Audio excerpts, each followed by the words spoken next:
Heavenly Father, I thank you for this day. Thank you, Lord, this is the day the Lord has made, and we will rejoice. Help us, Lord, to rejoice in all that you are doing. And I thank you for your faithfulness to each one of us. Minister to us in this service. I pray that you will be high and lifted up, for we ask in your name. Amen.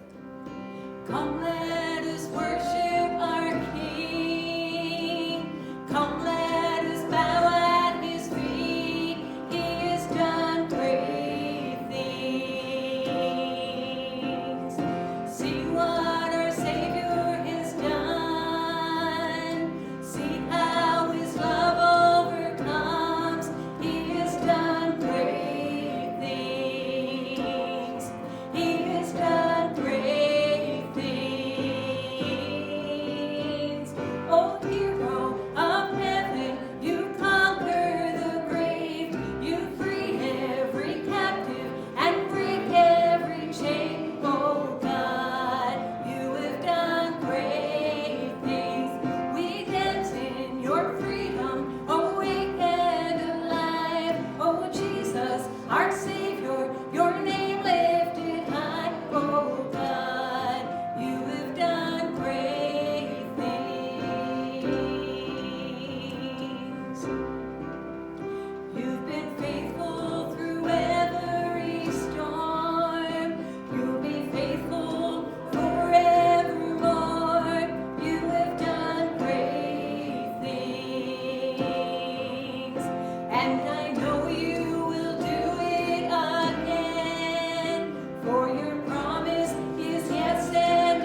2 Corinthians chapter 1. We have some very incredible phrases there. The Father of all compassion, we have the God of all comfort is mentioned there. But just to give you a little bit of background, because I always think background is important when you have a letter.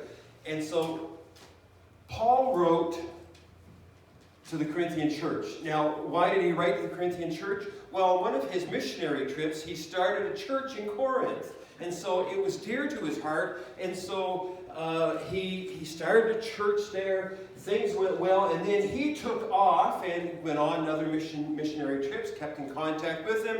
News came back to Paul that the church of Corinth was having some incredible problems. If you read 1 Corinthians, you will see some of the issues. Everything from marriage to living to even the Lord's Supper. There was so many things. This was a church that had gone through difficulties and absolute hardships.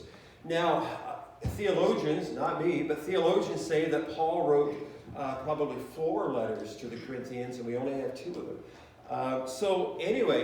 So Paul writes back to the Corinthian church, and guess what they thought of Paul? They rejected Paul. They rejected him. In fact, if you look at 2 Corinthians chapter 2, verse 1, it talks about one of his visits that he has to them, and he says that it's a painful visit. Listen, if you go to someone that is dear to your heart, and after you leave, you say, that was a painful visit, didn't go well. And so many people reject Paul. They reject his advice. They say things, well, he's poor, he just works, he doesn't have the credentials, he's not a good speaker. And so they listed off all these things, and they rejected Paul, the Corinthian church. So Paul visits, didn't go well. Yeah, we know that. And there seemed to be, though, some reconciliation between them, eventually, between Paul and the Corinthian church, and it was good. And so Paul wrote this letter, 2 Corinthians, basically to express, and it's more of a personal letter, where the other one is more practical, 1 Corinthians. But 2 Corinthians is more of a personal letter. He writes them to let them know that he loves them and that he cares deeply for them. And thus, we have 2 Corinthians. So, without further ado, Heather, if you want to read this, you can follow along. 2 Corinthians chapter 1, verse 11. Paul, an apostle of Christ Jesus by the will of God, and Timothy, our brother, to the church of God in Corinth, together with all his holy people throughout Achaia. Grace and peace to you from God our Father and the Lord Jesus Christ. Praise be to the God and Father of our Lord Jesus Christ, the Father of compassion and the God of all comfort, who comforts us in all our troubles, so that we can comfort those in any trouble with the comfort we ourselves receive from God. For just as we share abundantly in the sufferings of Christ, so also our comfort abounds through Christ. If we are distressed, it is for your comfort and salvation. If we are comforted, it is for your comfort, which produces in you patient endurance of the same sufferings we suffer. And our hope for you is firm, because we know that just as you share in our sufferings, so also you share in our comfort. We do not want you to be uninformed, brothers and sisters, about the troubles we experienced in the province of Asia. We were under great pressure, far beyond our ability to endure, so that we despaired of life itself. Indeed, we felt we had received the sentence of death. But this happened that we might not rely on ourselves, but on God, who raises the dead. He has delivered us from such a deadly peril, and he will deliver us again. On him we have set our hope that he will continue to deliver us. As you help us by your prayers, then many will give thanks on our behalf for the gracious favor granted us in answer to the prayers of many. Heavenly Father, we pray that in these next few moments that you truly will still our hearts. Oh God, this is your word. Lord, this is a letter that Paul wrote to the church of Corinth. But Lord, it can speak to our hearts today. May we know and may we believe and may we sense that you are a God that comforts us no matter what we're going through. You're there. And Father, I pray that we in turn, Lord, will comfort those around us. Help us, Father. Speak to us through your Holy Spirit. For we ask it in your precious and holy name. Amen. Thank you, Heather, for reading this. The word comfort is mentioned 29 times in 2 Corinthians. 29 times is mentioned. Whenever you see an abundance of words mentioned in either a chapter or a book, you kind of get an idea of what the book is about. And here we see the God of all comfort. Verse 3, he says, "Praise be to the God and Father of our Lord Jesus Christ, the Father of compassion and the God of all comfort." Now, I would ask you this question: how did Paul know that God was the God of all comfort, that our Heavenly Father was the author of compassion? How did he know this? Because he experienced it. That's it. Because he experienced it. We can either get things through divine revelation or personal experience. And I believe that Paul experienced it. I believe that he understood. Think about it. Before he had his Damascus Road experience, do you think that Paul would have said, yes, I believe that God is the God of all comfort and the Father of compassion? I believe that. He would not have said that then, because he was out to destroy the church. But because of personal experience, by what God did to him, through him, and for him. Compassion and comfort go together. Compassion always moves a person to comfort someone. Compassion means this. It means having pity on someone, or pity, which I don't mean just a pity party, but you see someone in their need. It is also, compassion is favor, it is grace, and it is mercy. And I ask you the question, did not Jesus look down upon us in pity and see us in our need? And did he not favor us? Did he not come down and show to us grace and mercy? We didn't get what we deserved, but we also received an abundance of grace. And so that is a picture of Jesus, the compassion one. And then the word comfort. What does the word comfort mean? And you know what? It's very interesting. I can't pronounce the Greek word, but I'm not even going to try. But it means to come alongside. It means to come alongside. Jesus is the one that brings that comfort. He comes alongside.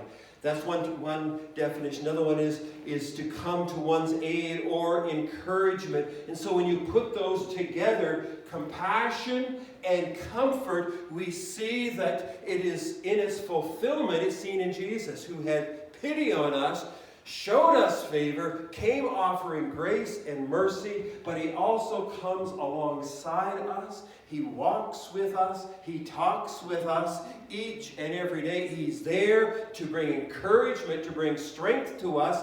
That's why Paul said he is the God of all comfort. No matter what you're going through. Even when, as Paul was experiencing to the Corinthian church, the knives of betrayal, they were coming out for him. He experienced the comfort from God. Now, we all need comfort.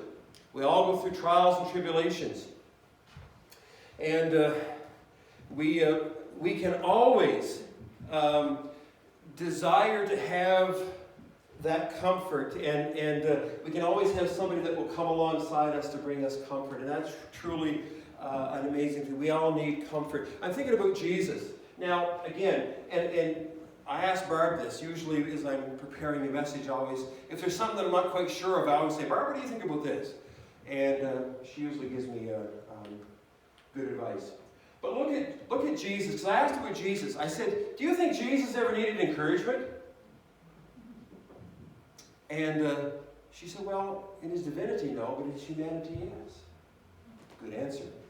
Look what it says here. Jesus went to his disciples to a place called Gethsemane, and he said to them, sit here while I go over there to pray. He took Peter and the two sons of Zebedee along with him, and he began to be sorrowful and troubled.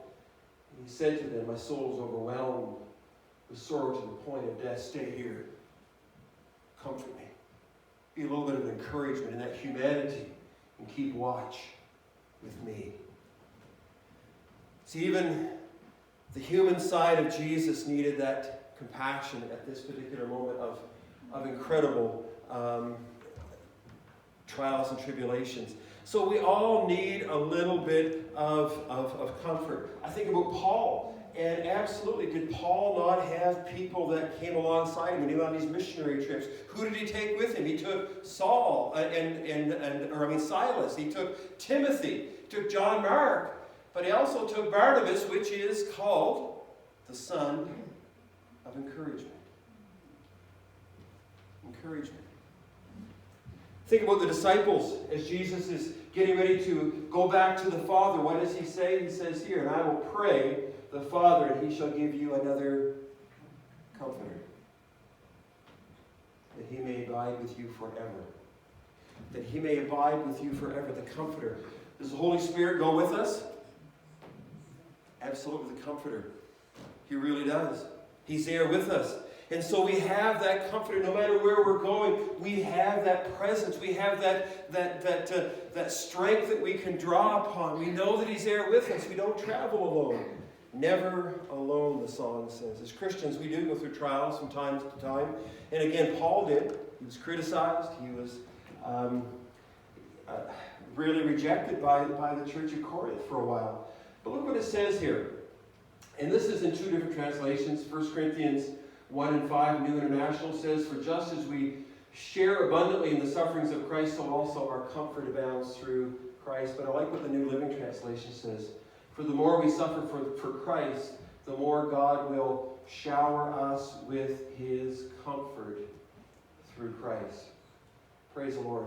I am so thankful that we can be showered with that comfort no matter what we are going through. No matter whether it is grieving over the loss of a loved one. No matter if it's a family crisis that just tears our hearts, someone that we care about and they've kind of rejected us or just we are estranged from them. We can experience that comfort that comes from God. And so Paul reached out to the Corinthian church. There was a healing that came to the church, and they were able to rejoice together. As Christians, we are to share that comfort. God's comfort is not given. I like this. This little quote that I came across. It's not given to us, it is loaned. We're expected to pass it on to others. So how many of us would say, oh, I want God's comfort? Yes. But you know what? It's just loaned to us. And so that as we are going through something, that we can give it to others. Praise God. We're different as Christians. Do you know when trials and tribulations come, and you take a cup, a teacup, and you pour tea into it, and all of a sudden you just keep pouring. What happens to it? It spills. It spills over. And what spills out of it? Tea. But you know what? And this little illustration that I came across, and it's like when we go through difficulties and hardships as Christians, it's like it's being poured into our lives, but yet what pours out of us is comfort. We don't lash out at that person that's giving us all the headaches and stuff, but we're able to have such a compassion. We're able to have pity for them. We don't give them what they deserve, but we have mercy because God has shown mercy to us. And we extend grace to them because grace was extended to us. Every Christian should have the ministry of giving comfort. It shouldn't be an option. Everybody wants a ministry. We should have the ministry of being compassionate and offering comfort to those. And let me tell you this, before you sign up for it, it's costly. It's costly. I'm reminded of the Good Samaritan, where he comes along and he sees the person in need. What about all the other ones going by? They all had their to-do list. They all had their things to do. But yet what happened to the Good Samaritan? He stops and he helps someone that absolutely in the natural hates him. You talk about racism, that would have been the perfect case right there. And yet the one that was rejected, that he was not looked on as being a complete person, the Good Samaritan, he stops. Has pity on the one. He helps him, shows mercy, gives grace, takes him to a hotel, pays for it. It is costly to have this ministry. Remember, comfort is always given by someone who comes alongside to help. We can all talk a big talk. Yeah, we all should be comforters. Yeah, we all should be comforters. Yeah, we all should. But it takes an effort. God doesn't comfort us to make us comfortable, but He comforts us to make us comforters. Now, I think of comforter, I think about the winter months when it's cold and it's minus 40. It's nice to have that comforter over top of you. It feels nice. If we really want to comfort others, we must have an intimate, personal relationship with our Heavenly Father and have experienced that comfort that comes from Him. If I was to ask for a show of hands, I know that the majority of you, if not all, would raise your hand saying, have you ever experienced the comfort that comes from the Father of all comfort, from God? And I'm sure that we all would say yes. So what does this do? Why does this benefit us to have this comfort? Why does it matter to have Christ that comes alongside us, to know that He's there? Why is it important to have the Paraclete, the Holy Spirit, inside us as the Comforter? What benefit is it? Well, I think there's some here that we can take a look at in 2 Corinthians. I'm going to be looking at 2 Corinthians verses 6 to 11, I think. I'm going to look at it just in the New Living Translation, because I think it's kind of interesting. See, I think one of the things that this relationship that we have, that we know that He walks with us, that He's beside us, He's there to strengthen us, He's there to help us, Holy Spirit resides in us, Comforter, that gives us that strength. It helps us because it enables us to, I want to say, have endurance or to be patient. Look what he says here. For we are weighed down with troubles, for it is for your comfort and salvation. For when we ourselves are comforted, we will certainly comfort you. Then you can patiently endure the same things that we're suffering, or that we suffer. See, when you realize that God is with you, that you're not alone, the 3 Hebrew children in the fiery furnace, they knew that they were not alone, that there was someone else there with them. As Paul and Peter are in prison, and Paul is in prison, and he knew that he was not alone. And it produces such endurance. We're able to endure things because we're not alone. The next one, we are confident in our sharing, in our suffering. We are also share in the comfort God gives to us. I like that word, confident. We are confident that as you share in our suffering, we also... You know what? This knowledge that God is with us, that He's alongside us, it gives us an incredible hope. A hope the world does not have. A confidence that we can have. And it strengthens us. If you have hope in something, when you look at something and you say, that is hopeless, you pretty well have given up. This situation, it's hopeless. Guess what? Your energy is not going to be put into it. You're not going to, it's beyond your... But with God, all things are possible. And so, as we realize that God is with us, and as Ruby has asked us to pray for this couple, there is no situation that is hopeless with God. And it strengthens our hope. It helps us never to give up. Verses 8 to 9 say, we think you ought to know, dear brothers and sisters, about the troubles that we went through in the province of Asia. We were crushed, overwhelmed beyond our ability to endure, and we thought we would never live through it. In fact, we expected to die. But as a result, we stopped relying on ourselves and learned to rely on God. That's a great place to be. Who raises the dead. Hallelujah. When you realize that it's not in my strength, I can't solve this, good, God says. Now, trust me. And so it enables us not to give up, but enables us to keep going on. Praise the Lord. And it will cause us to rely on God. Not to give up, but to look up and to rely on God. And it also brings us deliverance. Look at this. He did rescue us. Past tense. He did rescue us from mortal danger. And He will rescue us again. Today, we have placed our confidence in Him. And He will continue to rescue us. Future. There you have it. Past, present, and future. Paul says, listen, I know that with God, He is able to deliver. He's done it in the past. He'll do it today, and He'll do it in the future. In fact, if my life is taken, I know that even the future, that He's going to raise me triumphantly. And He's going to give me that glorious future. He comforts us. He comes alongside us. I am thankful today, no matter what you're facing. You know what? There's a lot of people outside that are going through a lot of difficult things, that are having a lot of trials. And we hear of people that committing suicide. Suicides are on the rise. People are saying, this situation, my life is hopeless.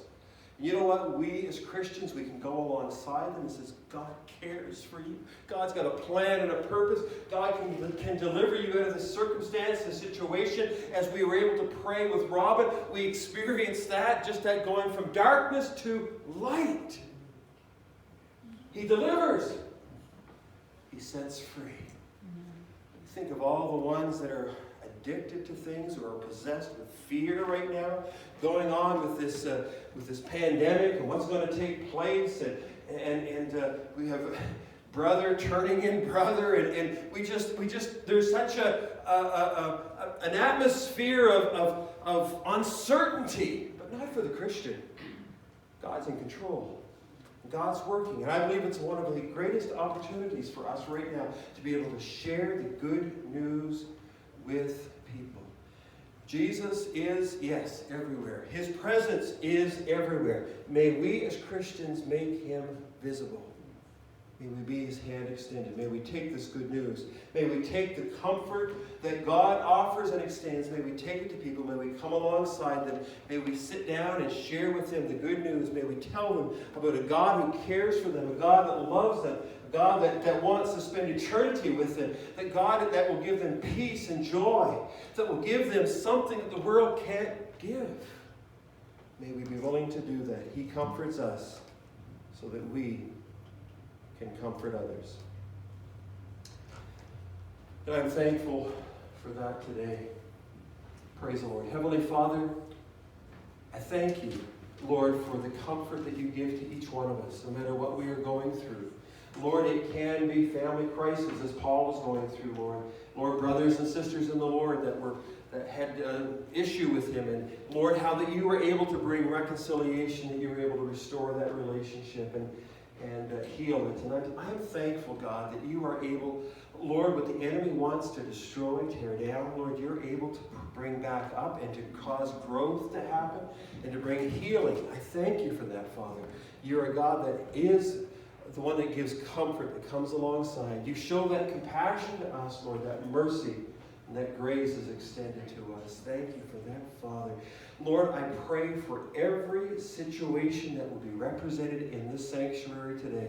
Lord, that maybe it would be a troubling situation. I pray in the name of Jesus, Lord, that light will come, that people will recognize and call out to you. And, oh God, that they would be like Paul, that they would have that Damascus Road experience, that they would be able to personally say, I know the Father of compassion and the God of all comfort. I have experienced Him in my life. Thank you, Father. You still transform. You're the same yesterday, today, and forever. And Father, we believe that great things are in store as we continue to serve you. Be with us now, Father, for we ask in your name. Amen.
When